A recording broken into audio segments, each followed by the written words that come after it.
while I pop a bottle off of ya. Chain swinging, clang clang, and it costs a lot. Bitch, I'm always at the guala, yeah, and you are not badass beat. Keep on going till you hit the spot. Assalamualaikum warahmatullahi wabarakatuh. Kami dari kelompok 3 metodologi riset ekonomi syariah kelompok 5. Saya atas nama Andi Suci Ramadhani, NIM 602022221139. Saya atas nama Andi Siti Fatimah, NIM 602022012140. Saya atas nama Yuliani, NIM 602022021141. Saya atas nama Kamilita, NIM 602022121137. Saya atas nama Yuliani, NIM 602022021142. Singing low while I pop a bottle off of ya. Chain swinging, clang clang, and it. Dari sumber referensi yang kami dapat, pengertian etika penulisan karya tulis ilmiah, etika adalah norma atau standar aturan perilaku yang membahas secara kritis, rasional, dan sistematis tentang moral serta mengarahkan moral tersebut untuk memilih perilaku kita sendiri dan hubungannya dengan yang lain. Banyak para ahli berpendapat bahwa etika merupakan cabang filsafat tentang perilaku manusia yang memandangnya dari baik dan buruknya perilaku tersebut. Acap kali etika dan moral diperlakukan sebagai istilah yang sinonim, walaupun sebenarnya terdapat perbedaan. Etika adalah filsafat moral yang membahas norma yang menentukan standar aturan perilaku manusia dalam hidupnya. Sedangkan moral adalah sistem nilai tentang bagaimana kita hidup sebagai manusia. Etika adalah pembahasan teoritis tentang nilai yang berlaku, sedangkan moral adalah penilaian atas perbuatan yang dilakukan, seperti yang diungkapkan oleh Gandhi sebagai berikut. Etika merupakan teori tentang nilai, pembahasan secara teoritis tentang nilai dan ilmu kesusilaan yang memuat dasar berbuat susila. Sementara itu, moral pelaksanaannya dalam kehidupan. Selanjutnya yaitu etika penulisan karya tulis ilmiah. Yang pertama yaitu kejujuran. Kejujuran adalah hal dasar yang harus dimiliki oleh penulis. Penulis yang mengungkapkan hasil dari suatu metode ilmiah atau aplikasi ilmiah harus bebas dari berbagai pengaruh dan tekanan manapun. Penulis dituntut untuk mengungkapkan apa adanya secara baik agar tidak menyimpang dari kaidah yang sudah baku sehingga tulisannya dapat lebih mudah dipertanggungjawabkan. Yang kedua yaitu bebas dari plagiarisme. Yang selanjutnya yaitu bebas dari plagiarisme. Penyusunan karya tulis ilmiah harus bebas dari plagiarisme, yaitu penggunaan suatu gagasan, hasil, pernyataan, ataupun kalimat orang lain yang diakui sebagai karya tulisnya tanpa menyebutkan sumbernya. Pencantuman sumber itu sangat penting guna memberikan penghargaan kepada penulisnya berupa pengakuan yang semestinya atau atas tulisan tersebut. Pengakuan tersebut dapat dengan menyebutkan sumber kutipannya seperti nama penulis, tahun terbit, dan halaman yang dikutip. Etika penulisan karya ilmiah selanjutnya yaitu menjunjung hak cipta. Berbicara mengenai hak cipta ini berkaitan erat dengan hak atas keaslian hasil temuan ilmu dan pengetahuan. Maka dari itu, hak cipta adalah hak penemu atas keaslian hasil temuannya dalam ilmu dan pengetahuan serta hak untuk mengumumkan atau memperbanyak hasil temuannya. Seperti yang dijelaskan dalam Undang-Undang Republik Indonesia Nomor 19 Tahun 2002 tentang hak cipta. Hak cipta adalah hak eksklusif bagi pencipta atau penerima hak untuk mengumumkan atau memperbanyak temuannya atau memberi izin untuk itu dengan tidak mengurangi pembatasan-pembatasan menurut peraturan perundang-undangan yang berlaku. 4 yaitu keabsahan. Suatu karya tulis ilmiah yang memiliki sifat keabsahan. Keabsahan terkait dengan konsep atau gagasan yang diungkapkan. Setiap penulis karya tulis ilmiah harus mampu mengungkapkan konsep atau gagasan yang diuraikannya secara baik, bahwa gagasannya adalah sebenar-benar gagasan yang menjadi dasar uraiannya. Dari awal suatu tulisan, penulis harus mampu mengungkapkan gagasannya tersebut secara baik sehingga tidak dapat memberikan makna lain atas tulisannya. Baik, yang terakhir yaitu keterandalan. Keterandalan juga merupakan sifat utama dari suatu karya tulis ilmiah. Keterandalan adalah ketepatan dan kemantapan atas materi tulisan. Suatu tulisan harus bisa diungkapkan secara tepat sesuai dengan maknanya, sekaligus harus konsisten setiap uraiannya. Keabsahan memiliki keterkaitan dengan keterandalan. Apabila suatu tulisan adalah absah, sudah dapat dipastikan bahwa tulisan tersebut juga akan andal. Sebaliknya, apabila tulisan tersebut andal, tulisan tersebut belum tentu akan absah. All singing low while I pop a bottle off of your chain swinging, clang clang, and it Assalamualaikum Kak, bisa minta waktu sebentar? Kami perwakilan dari kelompok 3 Prodi Ekonomi Syariah 5 ingin mengajukan beberapa pertanyaan mengenai tentang etika penulisan karya ilmiah. Sebelumnya Kak, kami atas nama Anis Ramadhani dan teman saya Andi Siti Fatimah, boleh Kakak memperkenalkan diri terlebih dahulu? Nama saya Amina, saya Prodi Ekonomi Syariah. Baik, Karina, kalau boleh tahu KTI apa saja yang pernah Kakak buat? Yang pernah saya buat ada jurnal, terus proposal, makalah. Baik, menurut Kakak sendiri etika penulisan karya tulis ilmiah yang baik dan benar itu seperti apa sih?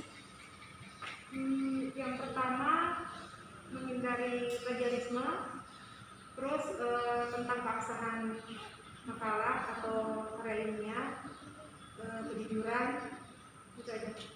Baik, Kak, mengenai tentang plagiarisme, menurut Kakak cara agar terhindar dari plagiarisme saat menulis karya tulis ilmiah itu bagaimana sih, Kak? Menurut saya ada 3 cara, ada 5 cara, cuman saya jelaskan sedikit tadi. Ada yang pertama itu lakukan citasi.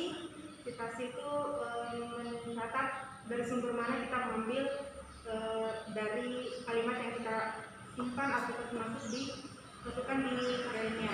Kemudian lakukan parafrase itu untuk di mana setelah melakukan citasi itu baru ada parafrase. Kemudian interpretasi, perbandingan antara karya ilmiah kita dengan orang lain.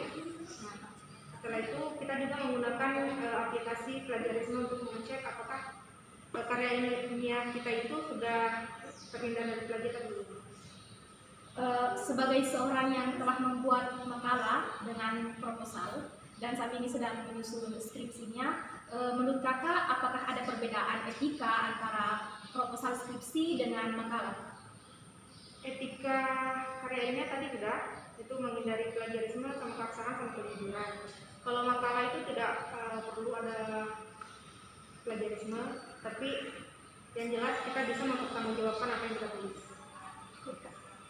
Apakah ada kata-kata yang tidak boleh digunakan dalam proposal skripsi atau skripsi? Ada beberapa kata, misalnya kata aku, kamu, saya, terus mungkin dan bisa jadi. Nah, dari kata-kata tersebut kita bisa mengganti dengan kata seperti apa? Bisa diganti dengan kata-kata yang mungkin lebih sopan, tidak dengan kata-kata yang tadi seperti yang tadi. Oke, Kak. Terima kasih atas kesempatan waktunya. Terima kasih, Kak. Ini Kak, perkenalkan, nama saya Yani dan teman saya Kamita. Di sini saya berasal dari Prodi Ekonomi Syariah 5 perwakilan kelompok 3. Di sini saya ingin mewawancarai Bapak beberapa pertanyaan mengenai etika penulisan karya tulis ilmiah. Sebelum itu, alangkah baiknya jika Kakak memperkenalkan diri Kakak dulu. Iya, baik, terima kasih. Bismillahirrahmanirrahim. Assalamualaikum warahmatullahi wabarakatuh. Jadi nama saya itu Abu Putra, biasa panggil. Program studi saya itu perbankan syariah semester A. Nggak usah disebutkan semester berapa, penting aja. Mereka langsung saja yang pertama itu karya tulis ilmiah apa yang pernah Kakak tulis? Mengenai karya tulis ilmiah yang pernah saya tulis itu, seingat saya jurnal dan termasuk juga makalah, bukan juga termasuk dan jurnal penting. Telah menulis beberapa karya tulis ilmiah. Dalam penulisan karya tulis ilmiah itu terdapat etika penulisan karya tulis ilmiah. Nah, sepengetahuan kakak, bagaimana itu etika penulisan karya tulis ilmiah? Ini mengenai pengalaman saya secara umum mengenai etika. Sejarah pengalaman bangsa. Ya. Baik, terima kasih atas pertanyaannya. Jadi mengenai pengalaman saya mengenai etika karya tulis itu, tentunya alhamdulillah beberapa saya pernah lewati, dan terdapat ketika kita melakukan suatu penulisan karya tulis itu memang perlu adanya etika. Kenapa? Kita tidak bisa mengambil suatu karya tulis ilmiah seseorang tanpa adanya suatu izin. Nah, ketika kita membuat suatu karya tulis itu, tentunya kita mempunyai pedoman. Kalau kita mau bikin di karya tulis itu, contohnya di kampus, kita harus mempunyai pedoman. Karena kita tidak sembarangan membuat suatu karya tulis tanpa adanya pedoman. Makanya kita mengikut pedoman situ agar supaya karya tulis itu, karya tulis kita yang kita buat itu supaya memiliki suatu ketertarikan ketika karya tulisnya itu sudah jadi. Nah, beberapa pengalaman saya ketika karya tulisnya itu saya buat yang pertama itu, tentunya kita harus mengambil dari sumbernya itu, tentunya kita bisa dapat di jurnal atau di media, contohnya Google Scholar, cendekiawan, dan lain sebagainya. Nah, ketika kita mengambil suatu sumber atau jurnal orang itu untuk melengkapi karya tulisan kita itu, tentunya kita tidak harus mengambil semuanya. Kita tidak perlu harus mengambil semuanya karena masih banyak sumber-sumber yang lainnya. Tidak fokus ke satu jurnal saja, tidak. Kita harus mencari apakah di buku atau di jurnal itu. Di sini sumber yang kita harus dapatkan. Nah, setelah itu cara penulisan karya tulisan itu juga harus dilihat dari bagaimana cara kita mengikuti pedoman. Cuma kita mengikuti pedoman, akan tetapi karya tulisannya yang kita buat itu salah. Jadi kita betul-betul harus memantapkan pedoman yang kita ikuti ketika kita membuat karya tulisannya, karena tadi berada di lingkup kampus. Kecuali kalau kita tidak mengikut di pedoman kampus itu bisa saja. Tapi karya tulisan yang kita bikin itu betul-betul harus sesuai dengan jurnal-jurnal atau makalah pada umumnya agar terlihat cantik dan menarik. Nah, karya tulisannya itu mengenai pengalaman saya tentunya adalah yang dinamakan catatan kaki. Nah, catatan kaki itu tugasnya adalah kita tahu bahwa sumbernya kita dapat dari mana. Contohnya jurnal A, kita tulis ke catatan kaki. Bahwa ditulis siapa penulisnya, siapa pembuatnya, jadi diterbitkan tahun berapa, halaman berapa. Begitupun dengan di buku. Kalau kita dapat sumbernya, kita pasti tahu siapa penulisnya, di bukunya apa, halamannya, mengenai halaman dan tahunnya.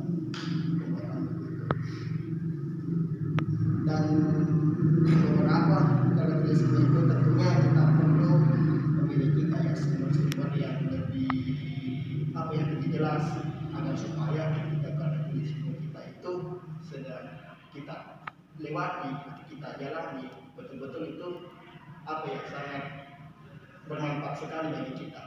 Mungkin saja mengenai etika. Selanjutnya kita bagaimana penyusunan karya tulis ilmiah agar terhindar dari plagiarisme.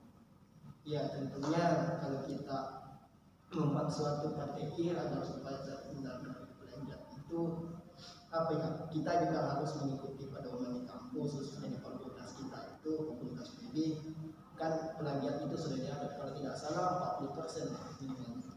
Kalau lewat itu kita disuruh bulan lagi. Nah, mengenai pengalaman saya ketika kita membuat suatu karya tulis ilmiah terhindar dari plagiat itu, tentunya kita tidak boleh mengambil semua apa yang ada dari jurnal seseorang melalui internet atau website. Kita tidak semua mengcopy, sama hanya kita mencuri, karena tidak ada kerja keras kita hasil kreatif kita pada saat membuat suatu KTI, makanya akan terbaca di KTI. Itu pun kalau kita bisa ambil untuk mengambil suatu KTI atau jurnal di website yang sudah disediakan, itu tidak semua kita ambil, makanya ada kata-kata yang perlu diubah sehingga maknanya itu sama. Nah, kalau pengalaman saya itu ketika terhindar dari pelajar, ya kita harus ketik manual. Itu pun ketik manual itu kalau menurut saya jangan dipersiskan sekali, ubahlah kata-katanya sedikit agar supaya terjadi. Itu pun diubah kata-katanya supaya maknanya juga baik. Jangan diubah kata-katanya yang menjadi tidak baik, agar supaya maknanya itu jelas. Nah, kalau membuat suatu KTI itu tentunya jangan sekali mengcopy lah. Makanya kita harus ambil sumber itu, kalau menurut saya itu agar terhindar dari plagiat, kita ambil di buku saja sumbernya. Kalau di jurnal boleh, tapi itu sama halnya kita tidak bisa pungkiri, kita pasti copy paste. Tidak bisa pungkiri, kecuali kalau sumbernya itu wujud, itu tidak bisa. Karena kita harus ketik, beda dengan tidak wujud yang dari dunia maya atau lewat komputer. Itu pasti mau tidak mau pasti kita copy, karena kita, pengalaman saya kerja KTI itu kita mau cepat selesai, maka kita copy sehingga kita tidak teliti yang mana yang terbaca plagiatnya. Padahal plagiat terbaca itu ada satu kata, dua kata, walaupun kita sudah ubah pasti ada terbaca, makanya kita betul-betul teliti sehingga terhindar dari plagiat itu sendiri. Mereka selanjutnya itu yang pertama itu apakah ada perbedaan antara dari etika berkualitas ilmiah itu skripsi dan makalah? Ya, pertanyaan yang baik sekali. Jadi perbedaan etika KTI ke penulisan skripsi dan makalah, ya tentunya agak berbeda sedikit lah. Kalau skripsi kan penulisan skripsi, kalau saya jalan itu sendiri betul-betul kita tadi ke lapangan untuk meneliti suatu judul kita yang akan kita nanti susun di skripsi. Contohnya kita tadi ke lapangan mengumpulkan data-data yang real, data-data yang fakta. Beda dengan kalau makalah. Kalau makalah bisa saja, tapi biasanya pengalaman saya di makalah itu ya sumber-sumbernya itu kan bisa dari dunia maya kan atau buku, itu pun copy paste. Karena kalau pengalaman saya buat makalah itu khususnya untuk tugas-tugas kuliah itu kan untuk mengurangi beban kita, makanya kita itu copy kan. Tetapi itu copy jangan copy semua, kita juga harus belajar memasukkan pendapat dan pemahaman kita ketika kita membuat suatu makalah. Beda dengan skripsi betul-betul real, nggak boleh bohong-bohong. Itu pun kita mengambil suatu sumber itu di dunia maya itu betul-betul sumbernya kuat. Mereka terima kasih atas kesempatannya sehingga kami bisa memberikan beberapa pertanyaan mengenai etika penulisan karya tulis ilmiah.